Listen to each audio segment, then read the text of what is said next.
Hello everyone and welcome. This is the All 12 Signs video series for Saturn going direct on the 4th of November 2023. I will be reading for Aquarius in this video, potentially Capricorn. It all depends on how long the readings go on for. Yesterday's video only ended up doing Pisces, so I do apologize for the Aquarians out there who thought they might be getting a reading, but this is coming out now. My name's Chloe. I work with card divination, astrology, and I channel energies through my body. It's just one of the ways that I channel. As you can see, my hands are moving around right now. This is independent of my conscious thought, drawing in energies from different dimensions to help us heal. My hands have just gone over my heart chakra, help us clear stuck energy and open up portals to source to get us more in alignment with our soul's frequency. For those of you who know your time of birth, or just your natal chart in general, I recommend checking out the sign that falls in the first house first. This is called your rising sign. This is where your ascendant is. All of the signs will be as if they are in the first house, so the astrology will link in to that. However, this does not invalidate you looking at any other part of your chart, perhaps where your Saturn is. Just look to that sign, look to where it falls in your chart, look to the house it's in and the theme of that house. Apply those themes to the messages that come through, as well as the connotations of any planets or astrological points you have in that sign. It's as if they've all now moved to the first house, right? So take what resonates, leave what doesn't. There is a playlist for Saturn in Pisces in the description box. I've done two collective readings two collective all 12 signs readings for Saturn being in Pisces in general. Lots of big themes were talked about in lots of the introductions in that first series. The second series is for the retrograde phase, if you might want to go back and check over what sort of themes were coming up, look at the sign that you want to, and then just sort of have a bit of reflection if you fancy it. That's all in the description box. Right, I'm going to leave it at that, and I'm going to kickstart with Aquarius. Aquarius rising. How you doing, Aquarius? For those of you tapping into the Aquarius energy and it doesn't fall in your first house, look to the house that it does fall in, the themes of that house, and apply those themes to the messages that come through. It's as if that Aquarius energy, with all the connotations of your natal chart, planets, astrological points, themes of the house, have now moved to the first house. So take what resonates and leave what doesn't. Regardless of whether Aquarius is your rising sign or not, Pisces is next door. This is what's called inverted.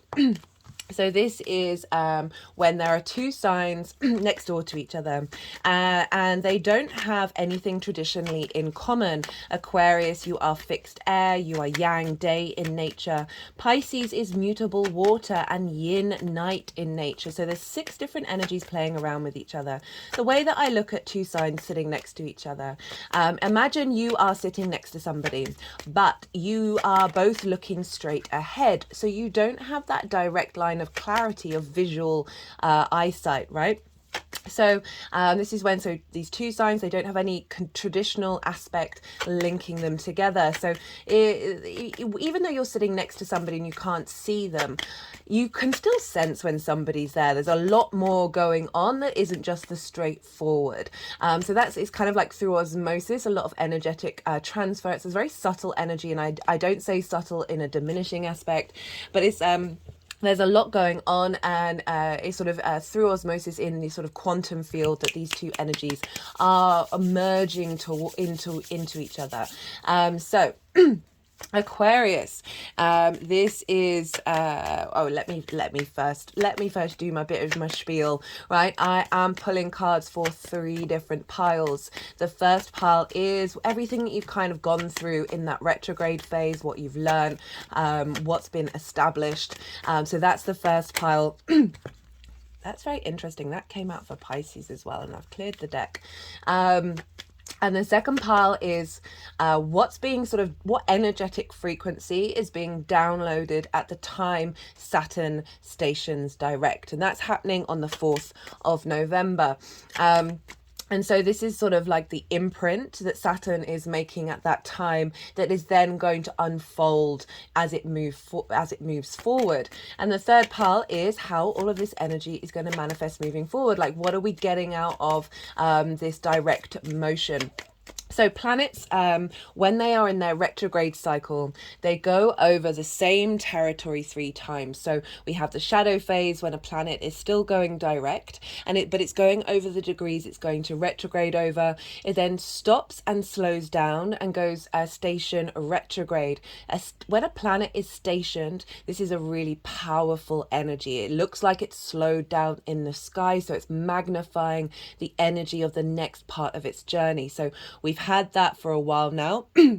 That was from the 17th of June when Saturn stationed retrograde, and that is when the implosion of that submarine linked into the Titanic happened, which I'll talk a bit more later, but it was a very strong energy at the time. So then the planet goes retrograde, right? And we are just finishing this second part of a 3-part cycle. So Saturn's going to station direct, again, a very powerful imprint, which is going to be the second pile. And then it's going to move forward the next time it's going to retrograde is actually the 29th of June. All these dates are going to be in the description box. But this second part of the cycle, the third part of the cycle, it's going forward, but it's still going over the degrees it retrograded over. So this is sort of the third part of the cycle.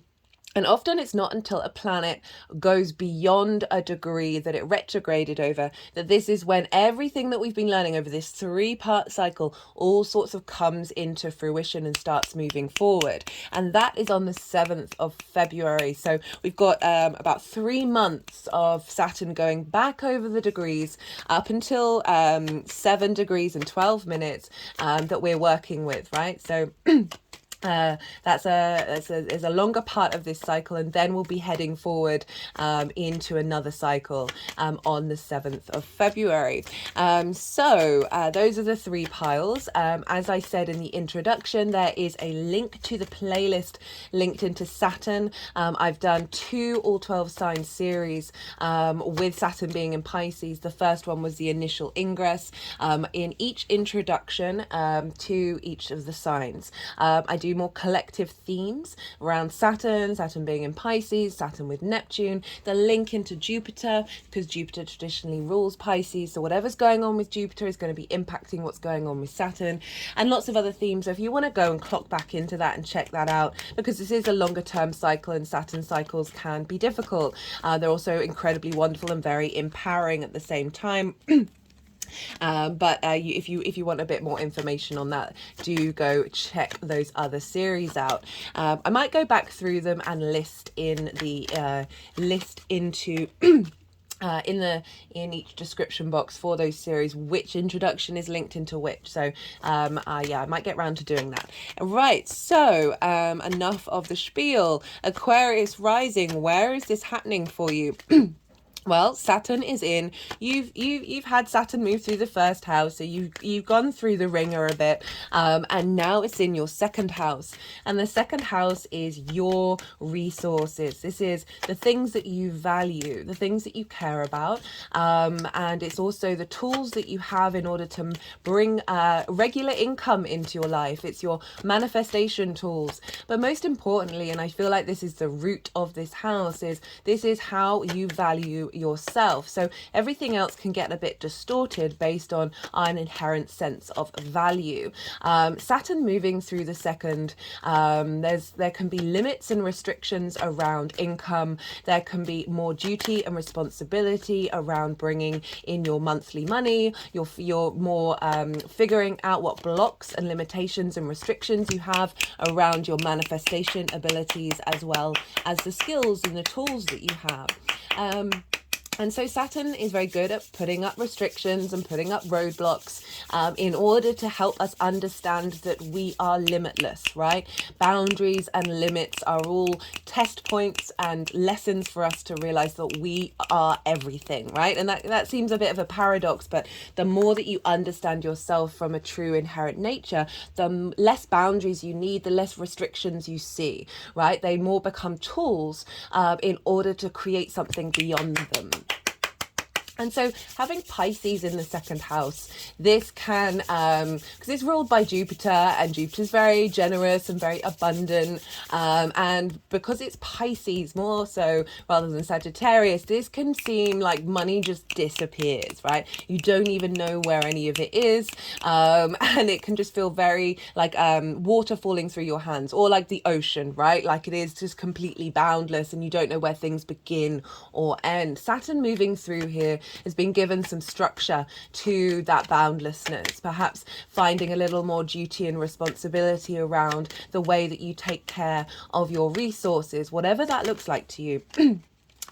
Saturn is also very good at bringing about a sense of authority, and this usually can be when others are exhibiting that, and you're not necessarily riling against it, but certainly through other people's domination of their authority, it helps you understand your own inner space, your own inner authority. And so this could have been restrictions around being valued for the skills and the who and how you bring in your money.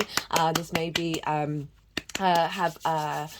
those restrictions have made you really question what it is that you value, and how, right? Saturn, no, words all over the place. Saturn retrograde was really a test of commitment to your legacy, right? What difficulties have come up that have made you still keep going, right? Despite what's been going on, even if it's felt heavy, even if it's felt restricting, there is a deep desire for Saturn to get you in alignment with your integrity and your legacy. Legacy is a very strong word. They're both very strong words that I link into Saturn. And it's through sort of due diligence and management and honoring cause and effect and responsibility that you may have just felt a little bit more grown up in your areas of finance or your manifestation, but particularly a little bit more essentially like being your own parent in the way that you value yourself. Like, how would you want your kid to feel, right? And it's sort of this reflection of Saturn being there, of you being able to see things with a little more clarity, that cause and effect, that you can help unravel any sort of boundaries or issues around boundaries when it comes to your self-worth. That Saturn's really helping you along in this transit. And so now we've got the direct motion. So we've sort of revisited a lot of perhaps the limitations and sense of strengthening of inner authority that Saturn may have brought up when it was direct. And then we've revisited them. We've gone over them with the retrograde. And now this is when we start to implement things. We've gone over this territory a couple of times. And now this is the final sway of like, how are we implementing this sense of integrity and legacy that has been cultivating and building, even if it has been via potentially not necessarily smooth sailing situations that may have come up in your life. So now with this direct motion, we're heading into a new landscape where we've just gained a little bit more responsibility and authority and understanding of our own foundational structures. Saturn can come along and stress test these in order to shake down those structures that aren't going to last the test of time, right? Saturn is very much linked into karma, a clearing away of a lot of karmic contracts around your relationship with your sense of value, which you have learned lessons from, but are now no longer part of your soul's journey. You've reached the limit of growth with those particular contracts, and now new things are going to be formed and implemented moving forward, especially in the sign of Pisces. This is the last sign of the zodiac. This is generally clearing out a lot of collective trauma, as well as strengthening the magic of Pisces. Pisces is a very fluky energy. It's very sort of the riddle of the Sphinx, or some guru sitting somewhere who's talking to you in paradoxes and you're just like, I don't quite get this. Well, this is sort of the magic that you hold within you and the ability to manifest. There's a deep amount of unconditional love with Pisces, because it is able to hold space for duality, the dark, the light, and all the shades of grey in between. That you are able to find magic in every area of your resources, whether you're conscious of it or not, whether it is coming across as magic as we would stereotypically look at it. Magic is in everything that we do, but just being able to find some more fluidity, but a sense of direction and structure within that, and really like opening up to the possibilities of that collective emotional unconscious space that is Pisces, of the great resource you have there of being able to tap into so many different things using your emotional skill set to bring about a sense of not only value to yourself but to other people as well, because you know we're all in this together, but it's only with this journey of knowing it deep and having that unconditional love for self that gives you that strength to be able to then implement that into the outside world. So you know, big energy with wherever Saturn is. There's always a sense of oh, this is a tough one, right? Like you can kind of see what's going on and understand,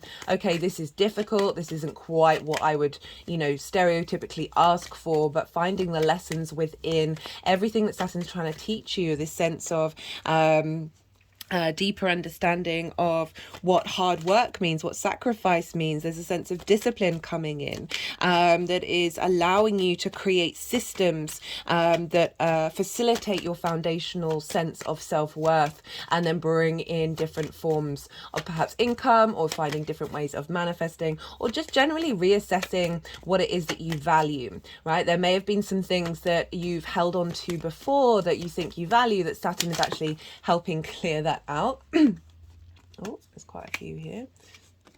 It's helping clear out a lot of the clutter, and really asking you to find depth and deeper meaning in all of those themes. Okay, and there is an element of allowing, because you've got Neptune there as well, so there's still that sort of idealistic energy of Neptune being in your second house, which it has been since I think around 2011, 2012. So really like seeking something higher, and Saturn's now being able to implement that and bring that into fruition. Right, at the time on the 4th, we have a really interesting, I'm just going to talk a little bit about the astrology of the 4th of November, because this is what's being implemented in the second pile, is we have an opposition between the Sun and Jupiter at this time. Now, I said Jupiter is, actually, I'm going to rewind. I do apologize. So I need to talk about Jupiter first, right? Jupiter rules Pisces traditionally, so that's the form that I work with. And so wherever Jupiter is having an impact on what's going on in Pisces, and therefore affecting Saturn.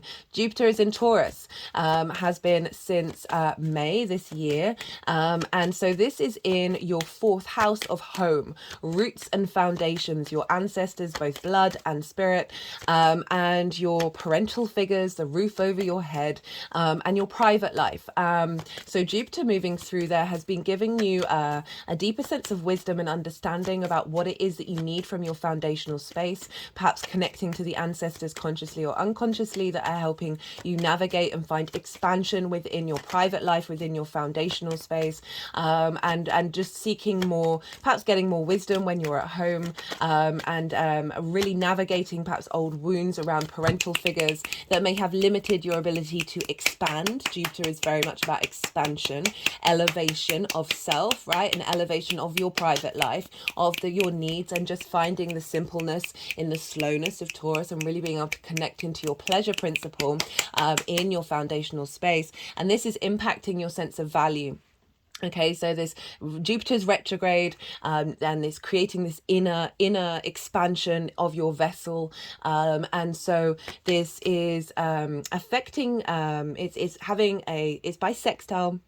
And a sextile is an aspect of Venus between Taurus and Pisces. They're both yin in nature, but they're different elements and they're different modalities. So it's very playful. There's a sense of value and appreciation, a sense of creative energy, and a sense of love and oneness between these two signs, where you're able the impact of Jupiter is not only coming from Taurus, ruled by Venus. It's more of a positive energy. It's more that pleasure principle in your physical senses, that is then feeding into Pisces, and so this is not only just Jupiter, a benefic planet, having a softening the impact of Saturn, but it's also doing so but in a soft aspect. A sextile is a soft aspect, so there's this creativity, there's a sense of appreciation, and love coming in this energy.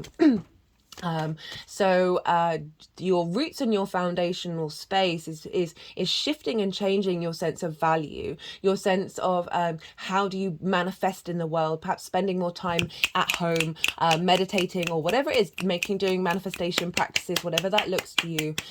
Your ability to transform and create in the world. This can also be you having more ideas at home in relation to how you bring in monthly money, so some more regular money than the 8th house, which is chunks of money. It could be for those of you may be working at home, and this is providing a great sense of resource, of structure around what it is that you want to put out into the world, like what skills you want to put out into the world, a real cultivation of those skills. And getting support from the ancestors and bringing some of those resources from past lineage into the cycle that you're currently incarnating. Okay, right, so back to the astrology. So on the 4th of November, Jupiter will be opposite the Sun. And so this is a sense of finding inner wisdom and expansion in your home life, right? So this is the energetic blueprint for Aquarius risings.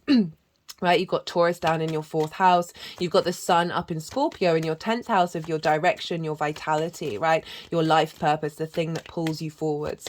And the Sun being there is a lot of vision and clarity and purpose of being able to uncover truths and secrets and be able to look into the root of something and be able to express it out in the world. And with this Sun opposite Jupiter, there's a sense of huge expansion in your private life, in your sense of your internal space, the darkest part of the chart, that is facilitating clarity and vision around your purpose.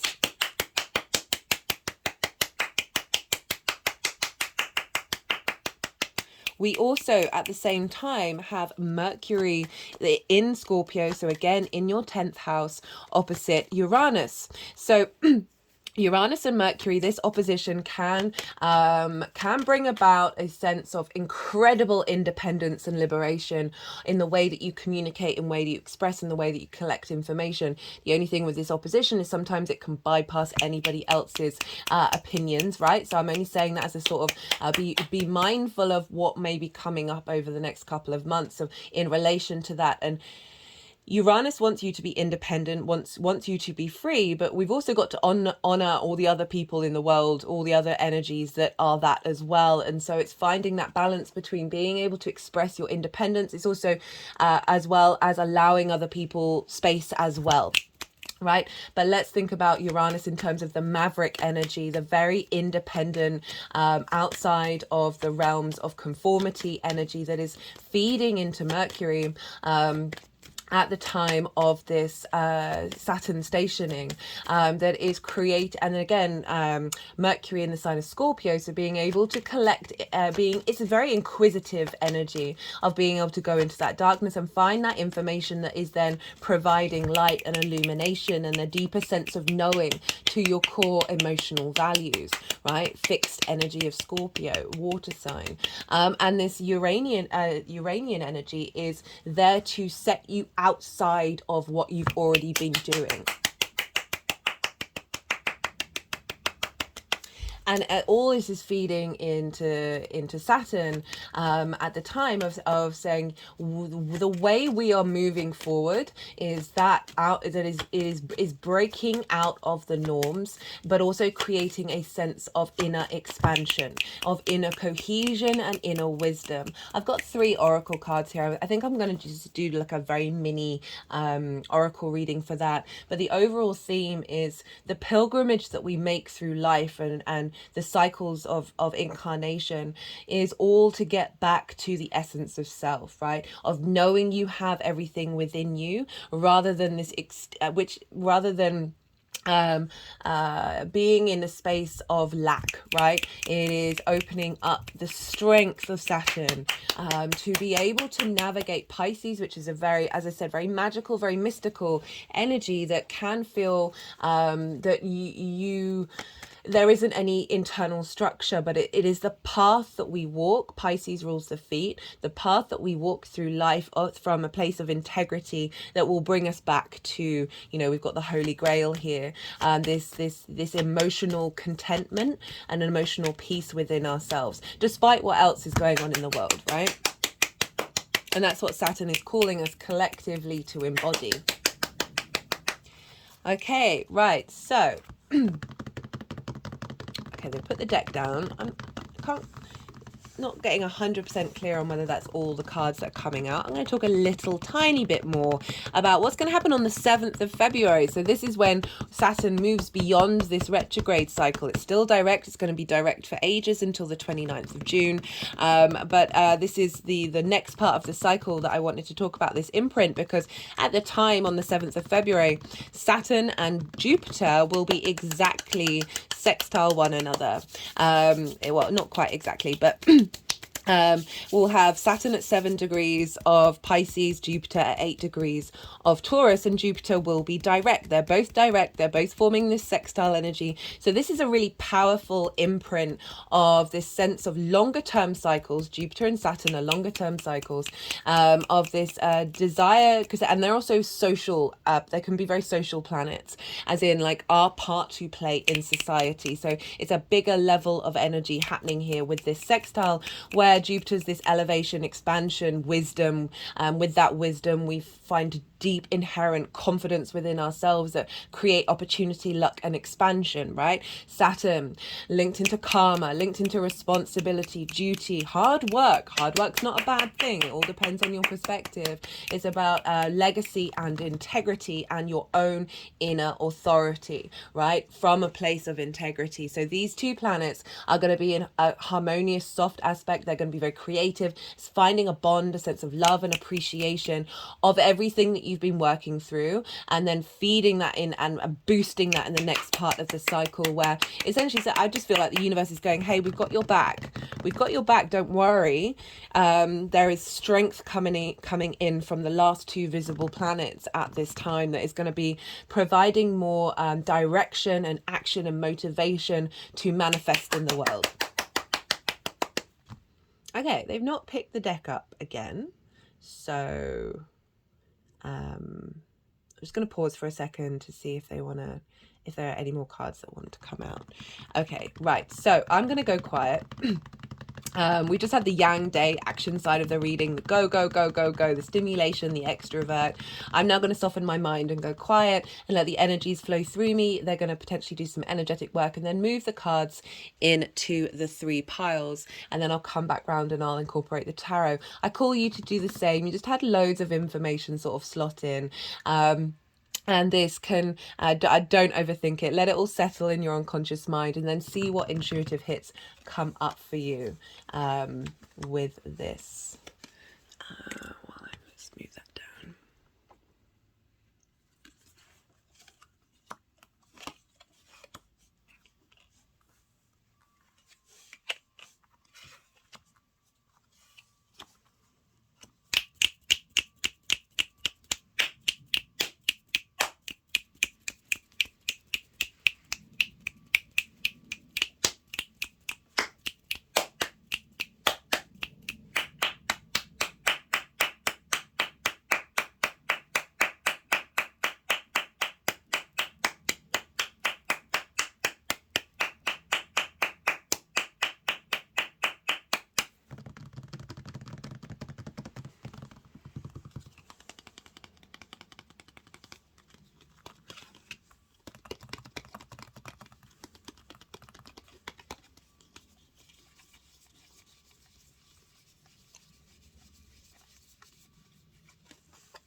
My head just rolled back at that.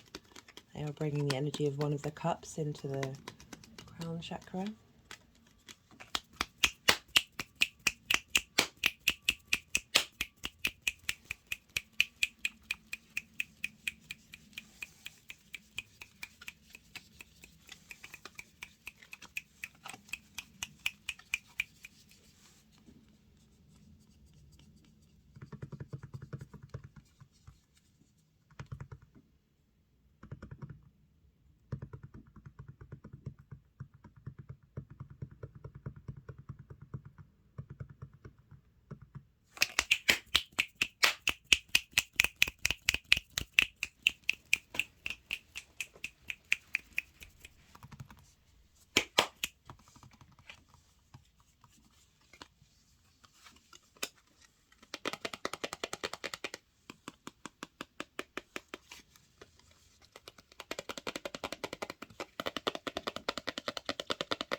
Sorry, I just had to, so I was drawn to look at the bottom of the deck, and we've got the Magician, and it was just kind of like, yeah, that feels very appropriate.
Right, let's get on with the reading. Hey, Aquarius. Okay, so we have for the lead up to this, basically the retrograde phase. What's been going on? Where are you now energetically? What's been transmuted and shifted? Now, one of the things that I forgot to mention was that with Saturn being in the second house, it can be not being as visible. Saturn is, the darkest visible planet. There might have just been some restrictions around finances or around your understanding of your own value.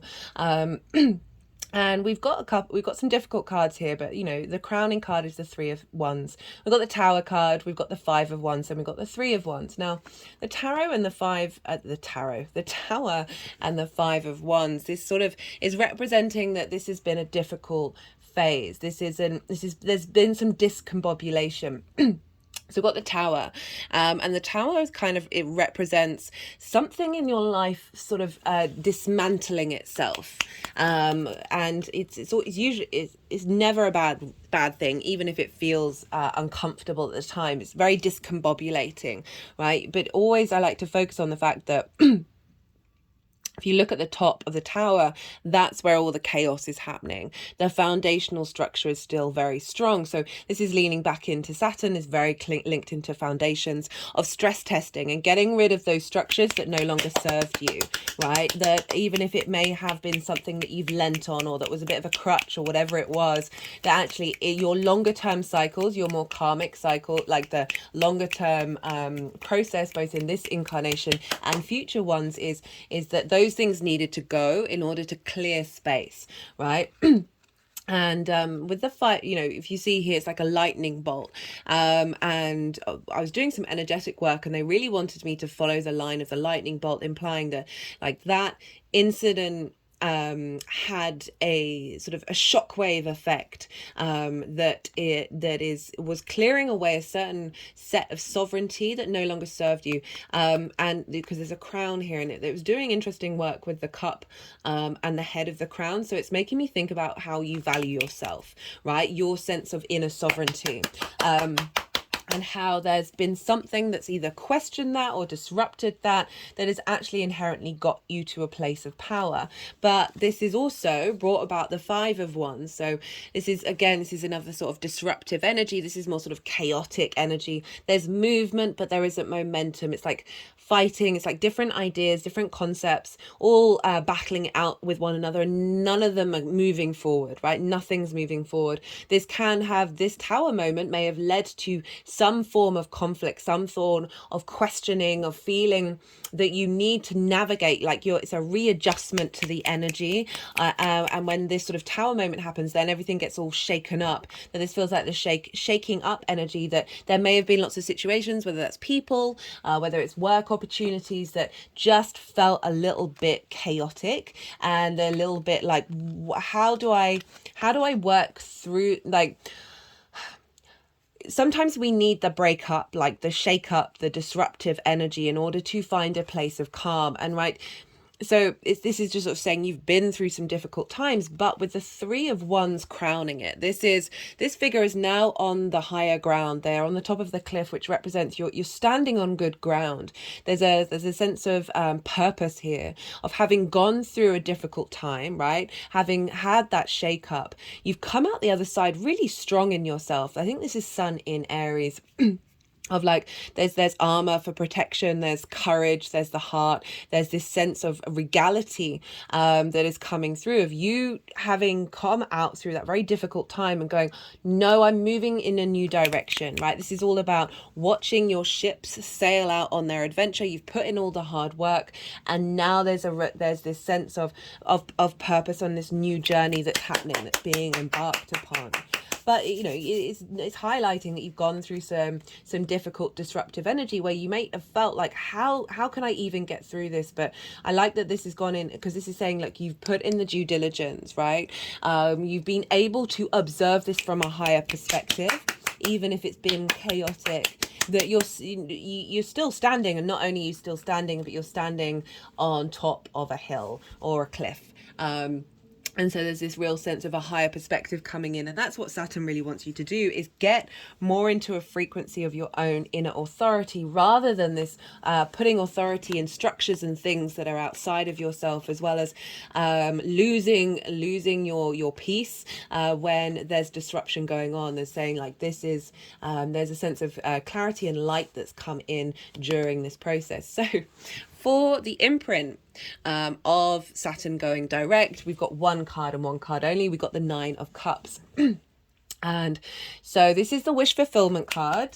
And I'm always wary of saying that because, you know, this can manifest in so many different ways. But what I like to focus on this is a set, right? So if you've had limitations over finances or resources or work or whatever it is, or your sense of value or the things that you value may be taken away from you, that this is saying what's being downloaded at this time is this figure is incredibly confident. This figure's confident. This figure's confident. They're confident, right? There's this sense of embodying this as if all your cups are full, if all your wishes have come true, whatever's going on in your life, and embody it's leading to gratitude, right?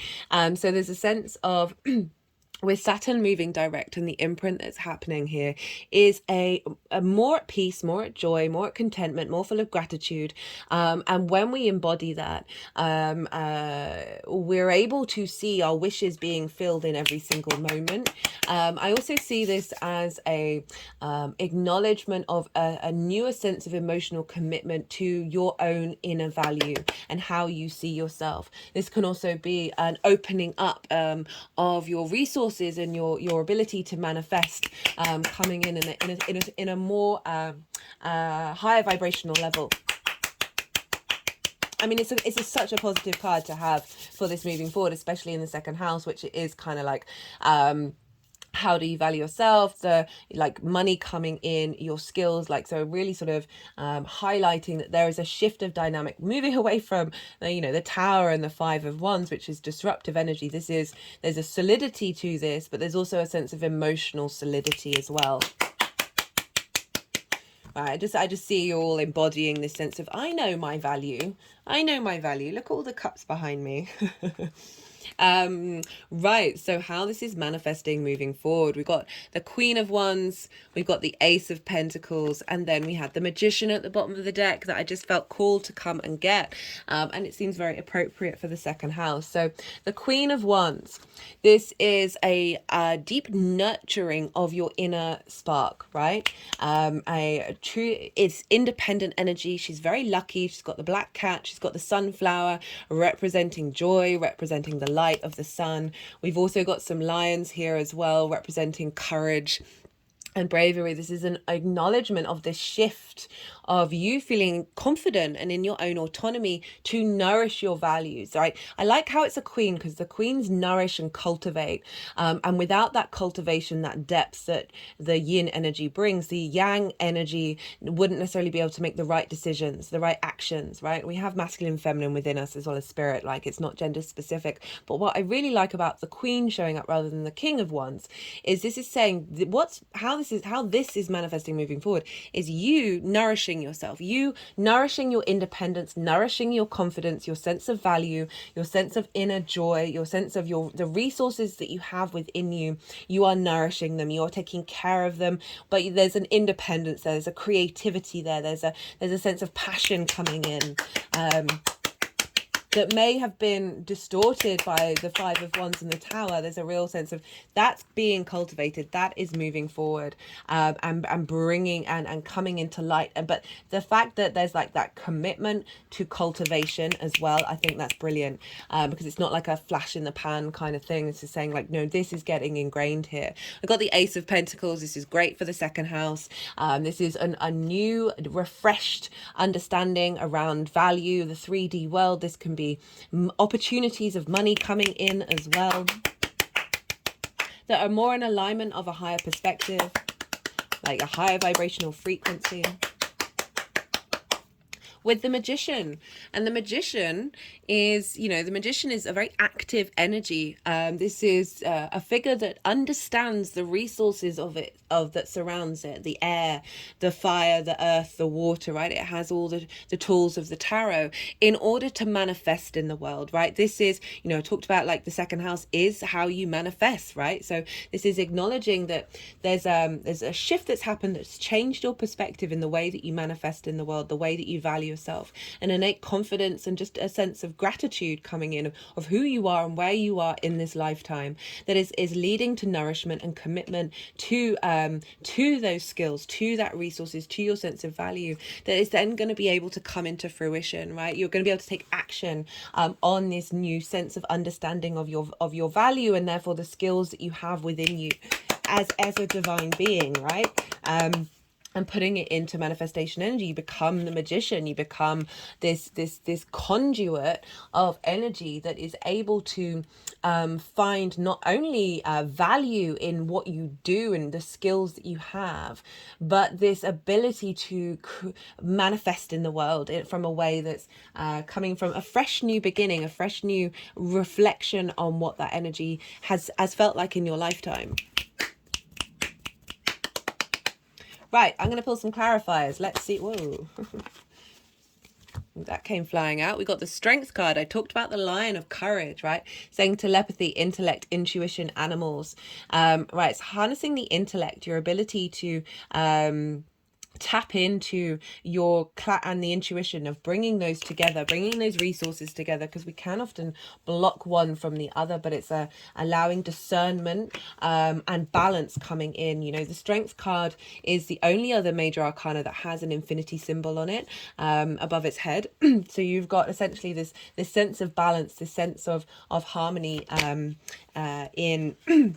in your resources, in the way that you see yourself, this inner strength, this inner courage that you have, that you're able to be vulnerable with who you are, and then be able to see very clearly the qualities that are coming into being when you're in that state of observation, right? Strength can also be this sense of, through love and kindness is the only way to find joy in the world, right? It's not about domination. It is about that, again, that unconditional love that I talked about at the beginning of the reading. Speaking of love, we've got the Lovers, we've got union, matters of the heart, choices, physical love. So this is about being able to make the right decisions for yourself in the long-term cycles, right? It's about a crossroad point, and being in union with yourself in order to make the right decisions moving forward. So I like that combination of cards of the strength and the will to make the decisions that serve you, right? So yes, you've got the manifestation energy, but then how do you put that into practice? That there's a sense of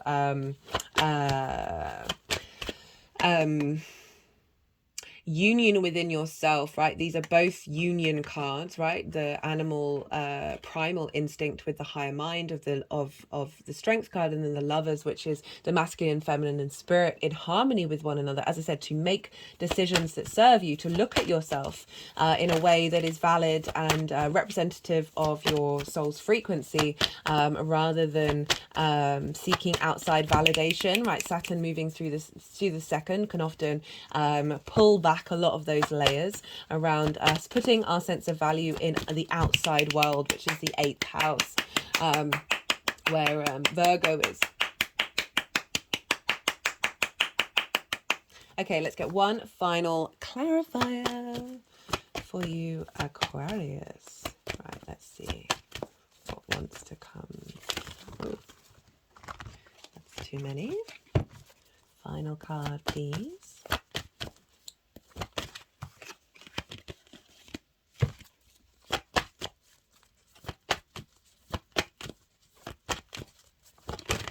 Yeah, with Jupiter in the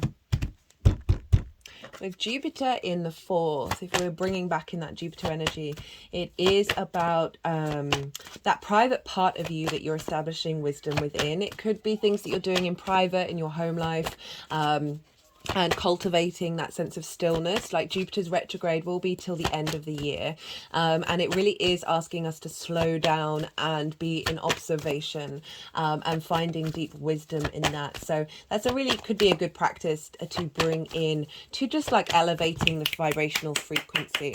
Perhaps meditating on gratitude, meditating on your inner source energy that you have, and sort of sidestepping any sort of limitations around and trauma responses around how do you value yourself, how do you value the skills that you have, or whether you've got enough money coming in, and whether that's been affecting your psyche, and because that, you know, so our survival agenda is pretty loud, and sometimes that can block the joy of how we work and how we put our skills into practice, and because it's more about getting the roof over your head. So you know, maybe sitting with those difficult energies with Jupiter during this time, and seeing what comes up and seeing what energy you can release from that then sort of frees up and expands that inner space. Right, final card. Let's see what's coming out for Aquarius.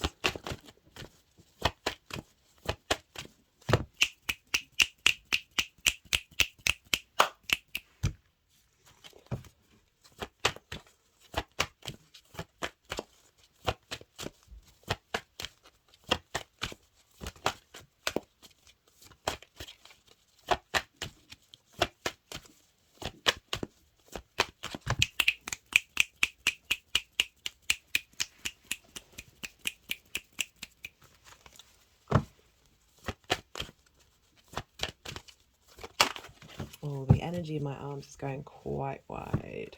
Right, cut the deck. I've got relationship change, and I see this as the relationship change with your sense of value. Perhaps this is also a relationship change of how you are valued in the way that you work. Getting a bit more appreciation, and or certainly moving into working dynamics that are more in alignment with your new frequency, right? As well as your relationship change with the skills and tools that you have within you. That's a great card to come up with everything that's just been talked about in regards to Saturn bringing about change in terms of your legacy, right? And your integrity, like really leveling up that area. Right, okay, Aquarius, I'm going to leave it at that. I hope you enjoyed this reading. I did. Thank you so much for being here. I'm eternally grateful, and feel very blessed and highly honored to be able to read the cards, read the stars, read the energy for you all. If you like this video, if you resonated with this video, don't forget to hit the like button. Be good to yourself, Aquarius. Be good to those around you. And most importantly, be well until we meet again.